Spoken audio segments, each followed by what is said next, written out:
shall you say to the house of Jacob and declare to the children of Israel. You have seen what I did to the Egyptians, how I bore you on eagle's wings and brought you to me. Now, then, if you will obey me faithfully and keep my covenant, you shall be my treasured possession among all the peoples. Indeed, all the earth is mine. But you shall be to me a kingdom, priests, and holy nation. These are the words that you shall speak to the children of Israel.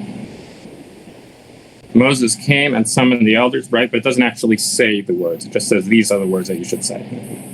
Later, in the next chapter, it says, Moses came and summoned the elders of the people and put before them all that the Lord had commanded him. All the people answered as one, saying, all that the Lord has spoken, we will do.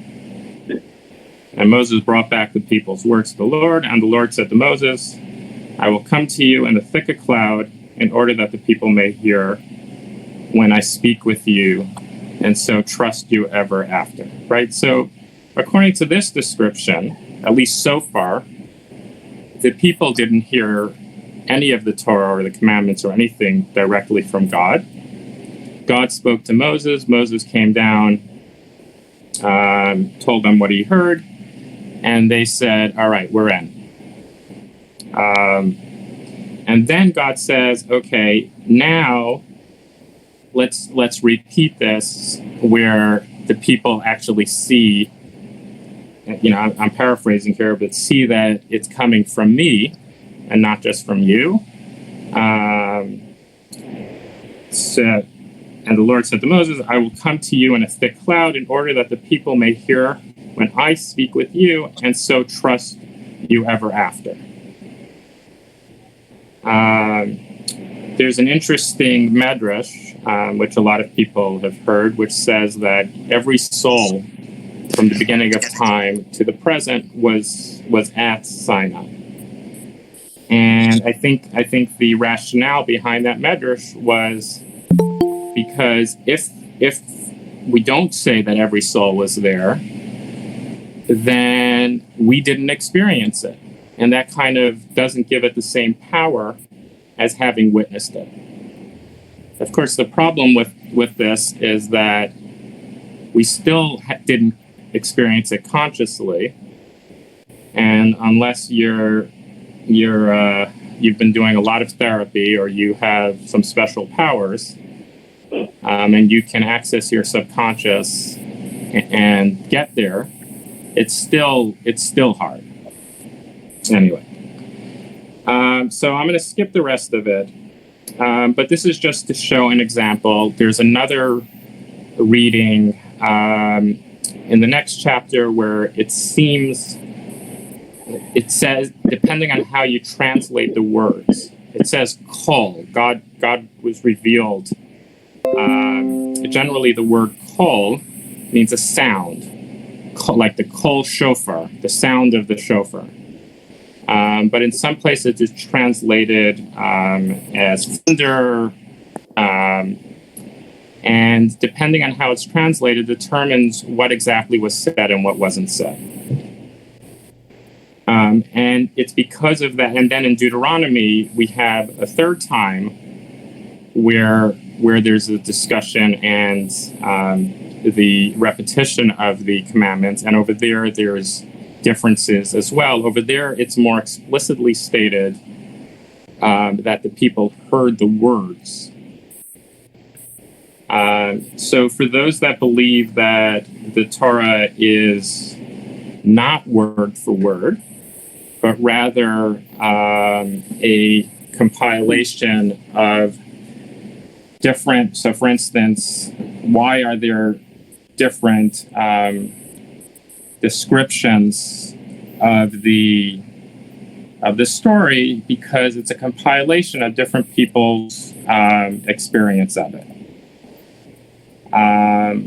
But for those that believe that it's word for word, there's a lot of kind of hoops that you have to jump through to reconcile whether it was whether the people only heard the first 2 commandments from God, whether they heard all 10, whether they just heard and saw these incredible noises and sights, and that was enough to inspire them to say, we will say we will listen and do whatever God tells us, and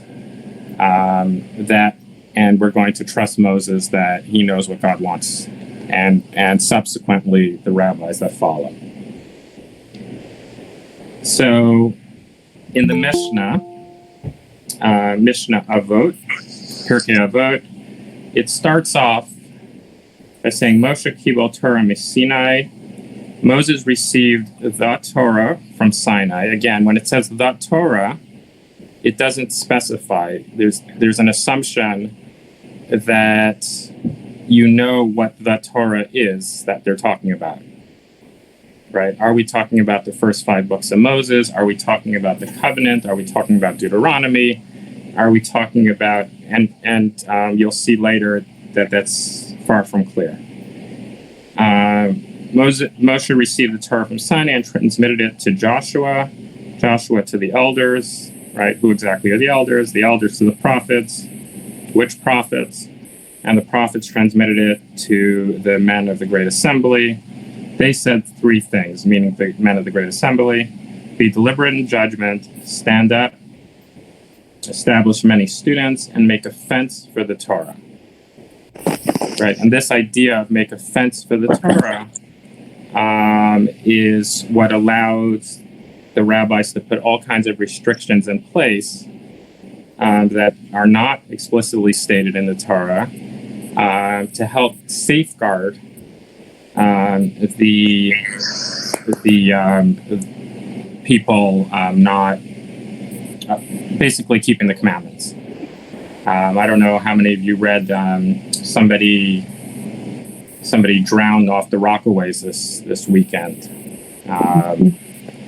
and there's, as we kind of go into this next phase of opening things up, everybody's struggling with what's safe and what's not safe. And I kind of see it similarly as a fence around the COVID-19, right? Obviously everybody, well, not everybody, most people understand that it's a really bad idea to catch the virus. And certainly if you're going to catch it and circulate among people that are immunocompromised and elderly. The question is how much of a fence to put around it, how many safeguards to put around it so that we don't end up with the virus, right? So that's a very, current metaphor that we can think of when we think of a fence around the Torah. All right, so now we go to a different Mishnah from Sanhedrin. Sanhedrin is the basically Supreme Court in ancient times. Kol Yisrael yesh lam chelek l'olam haba. All Israel have a portion in the world to come, right? So firstly, that tells you that they believed in a world to come. A lot of Jews today, there's 2 things. There's one thing which is not necessarily believing everything that Jews traditionally believed, and everybody has their own place where they kind of fall in that. But the ignorance of what's in the Torah and what Jews have traditionally believed is the more scary part. And I encounter this so often that people say, Judaism believes this, or Judaism doesn't believe this. And this is one of them. Judaism doesn't believe in an afterlife.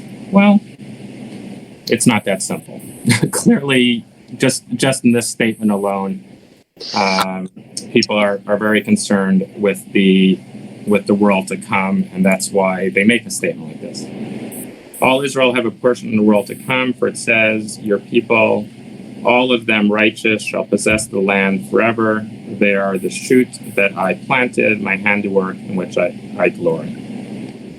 Right, and this, regardless of this statement, that's not really why I'm bringing it from Isaiah. And these are the ones who have no portion in the world to come. He who maintains that resurrection is not a biblical doctrine, right? So again, reinforcing this idea of not just a world to come, but specifically resurrection.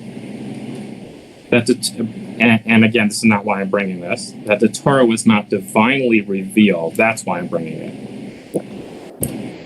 No, I can't highlight it here. Right? And so, where did I go? Yeah, there we go. So this essentially, the rabbis of the Mishnah felt it really important to reinforce that the authority of the Torah is not from the rabbis, it's divinely revealed. And obviously it has a lot more authority if it's coming directly from God, as opposed to a rabbi's opinion. And an apikoros, somebody who, well, that's a whole other chapter. Anyway, Rabbi Kiba says, even one who reads non-canonical books, right? So what do we mean by non-canonical books? So for instance, the Book of Maccabees is a non-canonical book. So basically, I've already given up my place in the world to come because I've read it. And we're not even talking about science or, other evils. I'm joking. I don't think they're evil. But clearly to some of these rabbis, including Rabbi Kiba, who's, well established and loved, these were threatening. Interestingly, Rabbi Kiba was a Baal Tshuva, right? He was somebody who, in his early life, was not, we don't know if he was religious, but he certainly wasn't a scholar. And often people who kind of come to these things later in life are more zealous about it. And we'll see, I don't know if I brought this source here, but I was also seeing something from Reish Lakish, who I think we talked about last year. Does anybody remember Reish Lakish? Coming to mind? I might be mixing up his name. But the guy who was, he was a bandit, and then he ended up becoming a great scholar. And there was a story with him and Rabbi Yochanan where he saw somebody in the water. He thought it was a woman, and he tried to seduce her. And it turned out it was Rabbi Yochanan, and they ended up in a dialogue. And anyway, it's a story for another day. You did mention it was Reish Lakish. Thank you. Okay. So I mean, it's a fascinating story, but it's a tangent, and you can Google it. Even one who reads non-canonical books or whispers charms over wounds. Yeah. Okay. So clearly, from this perspective, the Torah is divinely inspired. Again, when it says the Torah and it says divinely revealed, what exactly that means is still up for interpretation. All right, next source. This is from Brachot, the Talmud, chapter 5.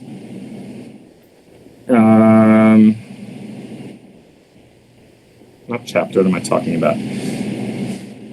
Page 5, and side A. In the Talmud, you have, for each page, you have side A and side B. And Rabbi Levi Bar Chama said that Rabbi Shimon ben Lakish, I did bring it, okay. Rabbi Shimon ben Lakish said, God said to Moses, ascend to me on the mountain and be there, and I will give you the stone tablets and the Torah and the mitzvah that I have written, that you may teach them. Right? So why didn't it just say, ascend to me on the mountain and be there, and I will give you the stone tablets? Right? If God only gave the commandments, then why does it continue to say, and the Torah and the mitzvah that I've written, that you may teach them. So he continues, meaning that God revealed to Moses not only the written Torah, right, and obviously not just the Ten Commandments, but all of Torah as it would be transmitted through the generations. The tablets are the Ten Commandments that were written on the tablets of the covenant. The Torah is the 5 books of Moses. The mitzvah is the Mishnah, which includes explanations for the mitzvot and how they are to be performed. That I have written refers to the prophets and writings. Does everybody know what we mean by when we say prophets and writings? Does anybody not know? I'm not sure. So when we refer to the Torah, depending on the context, it can mean different things, right? Often people think of the Torah scroll, which is the 5 books of Moses. But there's actually another, 39 or so books that are combined into another, 20 or so books that are also considered the written Torah. And they're subdivided into the prophets and the writings. So let me see if I can show you what that is. Share this tab instead. Yeah, share this tab instead. Example. Did it work? Yeah. Give me a second. So if you go into Sefaria, which I've touted before, but when I'm on the pulpit, you can't really see what I'm talking about. So this is what I was talking about. This is an online library of Jewish texts, which keeps growing and is really a great resource that's used across the board by, a lot of Orthodox people, conservative, Reform, Reconstructionist, whatever. And you can really see that in this sheets section where people create their own sheets, which is what I did for this class. That's at the bottom here. Create a sheet, but that's a whole other story. Anyway, in terms of what we're talking about here, so the first section is Tanakh, which is an abbreviation for Torah, Nevi'im, Ketuvim, Torah, prophets, and writings, right? So we click into that. So Torah, we have the first 5 books, Genesis, Exodus, Leviticus, Numbers, Deuteronomy. Prophets, we have this bunch here, Joshua, Judges, Samuel, Kings, Isaiah, Jeremiah, Ezekiel. You get the idea. And then there's the writings, so like the book of Psalms, Proverbs, Job, Song of Songs, Ruth, Lamentations, right? So these are all, this whole section here is considered the written Torah, right? And then we go back.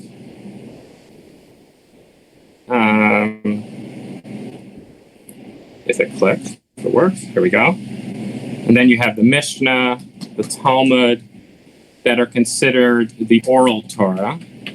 And then you have all these other things that kind of are explanations and extrapolation and going further afield. So that's what we mean when we say writing, prophets and writings. And then continuing along this thing, basically interpreting this quote from the Torah, where it says that you may teach them, refers to the Talmud, which I find interesting because we're in the Talmud. So the Talmud here is referring to itself, which I don't know that I've seen that anywhere else in the Talmud, which explains the Mishnah. These explanations are the foundation for the rulings of practical halacha. This verse teaches that all aspects of Torah were given to Moses from Mount Sinai. Right, so this is pretty close to the maximalist view, that basically it all came from Sinai. But again, even in this one, you might be able to say that it was the principles were given, but not necessarily every single detail, especially for things that, for instance, weren't even created yet at the time. And the rabbis didn't reference, a great example of that is Zoom or electricity, or modern medicine, and on and on. Was that given at Sinai? Were the principles underlying the rulings that the rabbis given at Sinai? So those are the questions that we grapple with. And for some people, they can believe that none of this was given and it's still authoritative. And we still do it. And that's great. You have that, if you have that constitution. It may work for you. It probably won't work for your children or your grandchildren, right? So for those that don't have it, or even for those that have it but realize that just because they have it doesn't mean it works for everybody else, there's a real struggle of understanding what happened at Sinai and where we get the authority to help us decide which mitzvahs are right, true, and that we, to keep them and that they guide us. All right. Another quote from the Talmud: "He who knows how to calculate the cycles of the universe and the astrological signs and refuses to, of him it is said, they disregard the work of my hands." So this is a quote that would seem to contradict what Rabbi Kiba said earlier, which is you shouldn't be studying anything that's not canonical, right? And canonical, it's, the first time I came across that word, I thought they were talking about cannons, and I didn't understand why we were shooting cannonballs outside of the Torah. It's a little confusing. They didn't teach me that word in yeshiva. But seriously, though, the canon is, and again, another hotly debated topic, what was ultimately included into what we consider the written Torah. So for example, the book of Maccabees, and there are a whole bunch of other ones, but that's the one that comes to mind. Although it was written at the time of some of the other books that were included, the editors, the redactors, chose not to include it for whatever reason. And there were a whole bunch of other books as well. And those were books that, were kind of relatively consistent with Torah, but astrology and, things like that and science weren't. But here it's saying that if you have the ability, if you know these things, and you don't use them, basically you're disregarding God's handiwork.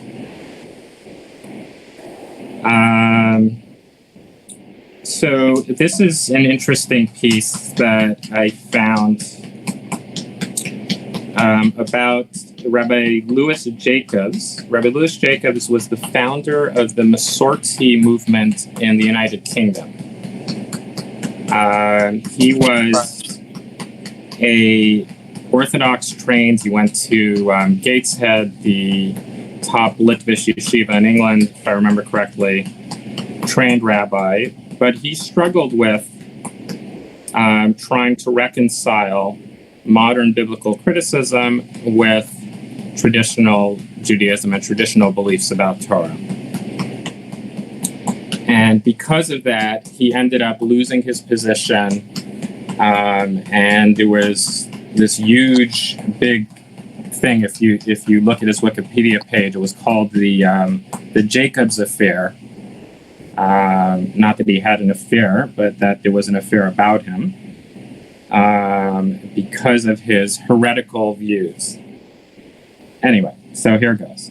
In a paper given by Dr. Brian Klug at Oxford in 2013 under the title Orthodoxy, Theological Debate and Contemporary Judaism, he deals with this very issue. This is part of a quote from something, so don't worry about the specifics here. He quotes the late Rabbi Professor Louis Jacobs. Jacobs' solution is to reinterpret the preposition he homes in on the min, meaning from, or from, talking about from Sinai. In the light of modern knowledge, he says, the form in the doctrine, it's okay, Arlene. The form in the doctrine that the Torah is from heaven has to be understood in terms of divine human cooperation. Right, so let's just read that again. The from. The from in the doctrine, when it says from, that we received it from the Almighty, has to be understood in terms of divine human cooperation. Similarly, to say that Torah is from heaven is to say that God reveals himself through the labors of the prophets, the rabbis, and the Jewish people as a whole. In short, the Torah is still God-given if the giving is seen to take place through the historical experiences of the Jewish people in its long quest for God. Right? This is similar to what I was saying before about Abraham Joshua Heschel and Rosenzweig. So one of my other favorite websites that I've often quoted and used to help me formulate ideas is the Torah.com that I've talked about. And they're central. I mean, they bring, there's articles on all different parshas and different subjects, but really their main theme is this issue of, if you look here, and never mind, it's not here, is the idea of Torah from Sinai. How much of it, that's really the most articles that they have. So this is just one example. Torah Sinai, Torah coming from Sinai, and biblical criticism. Basically, can they be reconciled? And they have, I don't know if hundreds, but certainly dozens more articles specifically on this topic. All right. Share this tab. Where are we? Yes.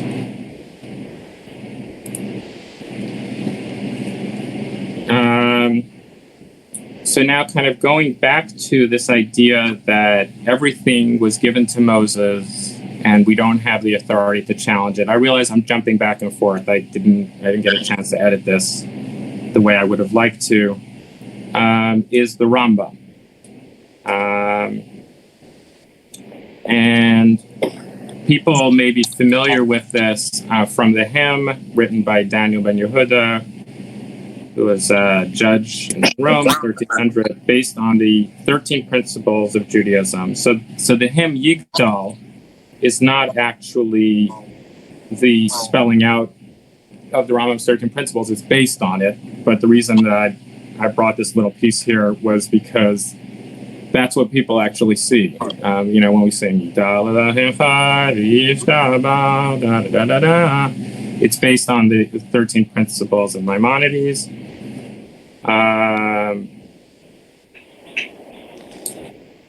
Is lecture thing on yet? All right, we're kind of wrapping up. I'm just going to jump here.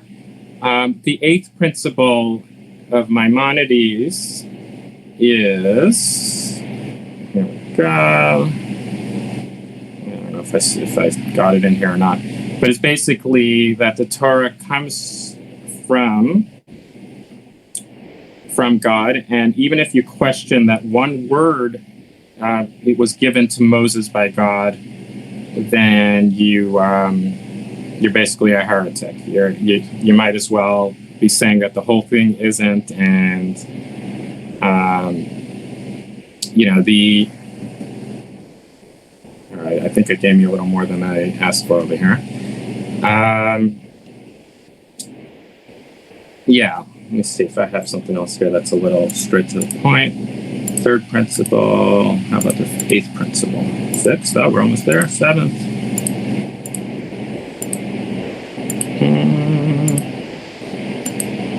Hold on, is that it? Yeah.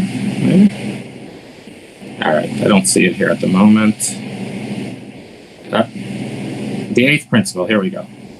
That the Torah is from heaven, and that is that we believe that this Torah that is given to us through Moses, and again, when it says this Torah, it doesn't specify exactly what's included in that. And that's the problem, that when people, use these phrases, these with the assumption, I'm assuming when they're being intellectually honest, with the assumption that everybody kind of agrees on the definition that they're using, but there isn't complete agreement. And depending on the context, when they say this Torah, could be the written Torah, the oral Torah, and a whole bunch of other things. That this Torah that is given to us through Moshe, our teacher, peace be upon him, is completely from the mouth of the Almighty, which is to say that it all came to him from God. May he be blessed, in a manner that is metaphorically called speech. Right, interestingly, in a manner that is metaphorically called speech. So what exactly was it? Not entirely clear, and that opens us up for interpretation. And no one knows how it came to him except Moshe himself, peace be upon him, since it came to him. And we believe that he was like a scribe who is dictated to and writes down all the events. So this is where kind of the stenographer idea comes in. Like a scribe who dictated to and writes down all the events, the stories, and the commandments. And therefore Moshe is called the engraver, and there is no difference between, quote, and the sons of Ham were Cush and Mitzrayim, and his wife's name was, however you say that, and Timnah, and he's basically just bringing different quotes from along the Torah, since they are all from the mouth of the Almighty, and it is all the Torah of God, complete, pure, and holy Torah. And anyone who says these types of verses or stories were written by Moshe on his own is for our sages and prophets a heretic and one who reveals incorrect faces of the Torah more than all of the heretics, since he thinks that there is a heart and appeal to the Torah, and that these chronicles and stories don't have a point to them, and that they are from Moshe, our teacher, peace be upon him. And this matter of one who holds that the Torah is not from heaven, the sages said about him that it is one who believes the whole Torah is from the mouth of the Almighty, except for this one verse. He did not say, but rather it was from Moshe himself. Since he disgraced the word of the Lord, God may he be blessed, is above the statement of the heretics. Anyway, you get the gist of it. Not good, according to Maimonides.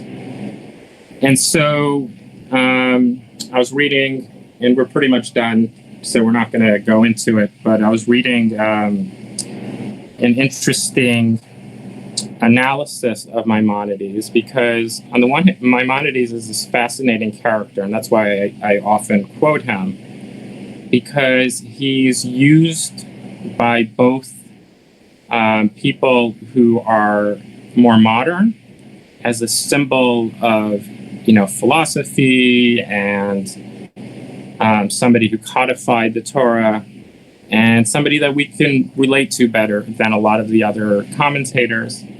But on the other hand, he's also used by some of the people who have more extreme views, and they look, for example, to this one of the 13 principles, which incidentally, when you read the Torah, the written Torah, there's not only any list of principles, there isn't even a place where it says you have to believe anything. It says you have to do things, or it says statements, but it doesn't really, it tells you should feel love for God, but there's nowhere where it actually says you should believe X, Y, and Z. So this is kind of a later add-on here. And they look at it and say, you see, you can't question anything, look at Maimonides. And so depending on how you interpret, for example, the metaphor of speech that God said to Moses,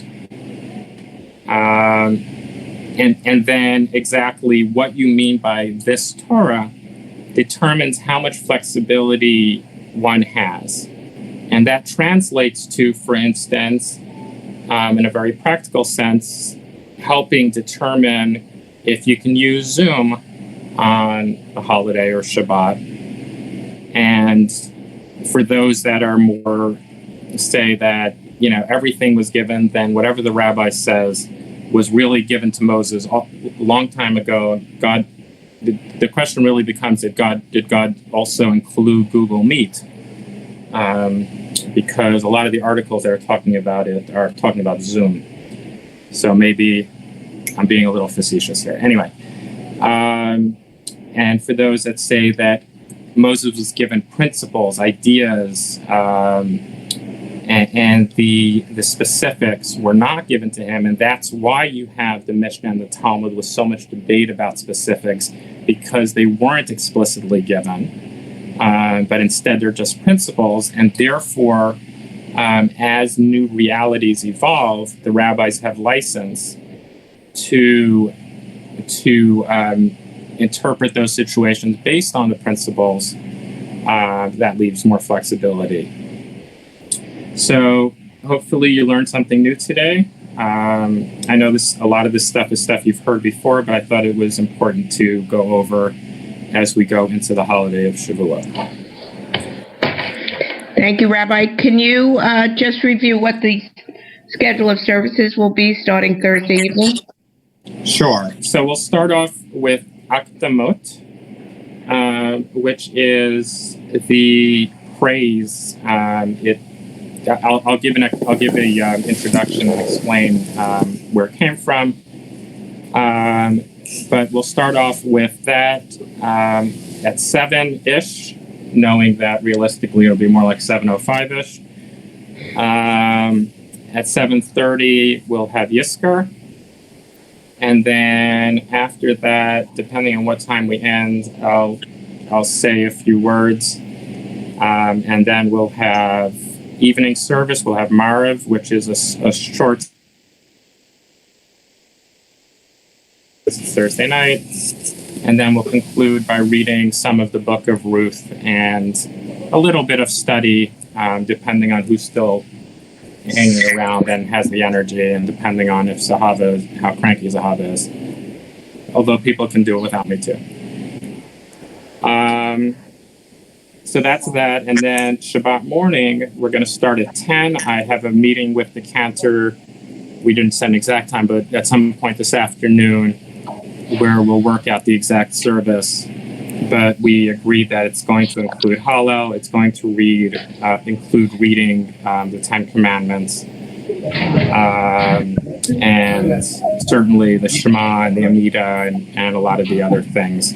But we're going to try to abridge it as much as possible to keep people's attention. So that's pretty much it. Just one correction. It's not Shabbos morning. It's Friday morning. Yes, that. Thank you.